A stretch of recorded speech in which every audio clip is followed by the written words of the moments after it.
Ce règlement adopté en 2023 devrait être appliqué par les entreprises européennes à partir du 30 décembre 2024 avant le report d'1 an pour l'entrée en vigueur. Un report pensé par les eurodéputés pour aider les opérateurs à l'échelle mondiale à mettre en œuvre les règles dès le début sans compromettre les objectifs de la loi.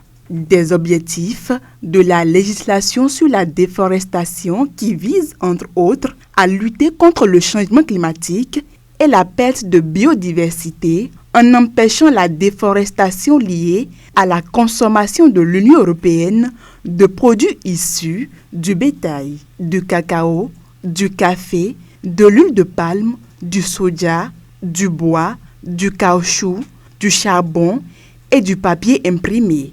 Ainsi, les grands opérateurs devront donc respecter les obligations découlant de la législation à partir du 30 décembre 2025, tandis que les petites entreprises auront jusqu'au 30 juin 2026.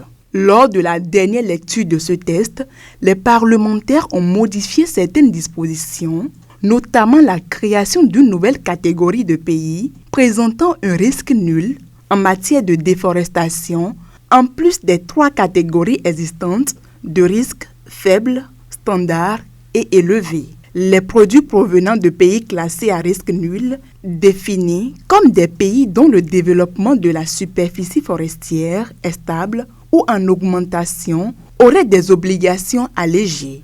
Pour certaines organisations non gouvernementales, ces modifications vont bien au-delà de la proposition de la Commission européenne, estimant que les amendements entrent en conflit avec le message clair de la Commission quand elle a lancé cette procédure législative. Le règlement ne devrait pas être remis en question. La Commission est coupable d'avoir tardé à fournir les outils nécessaires à l'application du règlement et surtout d'avoir ouvert cette procédure législative, dénonce Éric Molenval, chargé de campagne forêt à Greenpeace France. L'apport de modifications par le Parlement relance de nouvelles étapes d'adoption du report. Mais en attendant, la Commission européenne devrait intégrer les modifications apportées par la plénière d'ici juin 2025.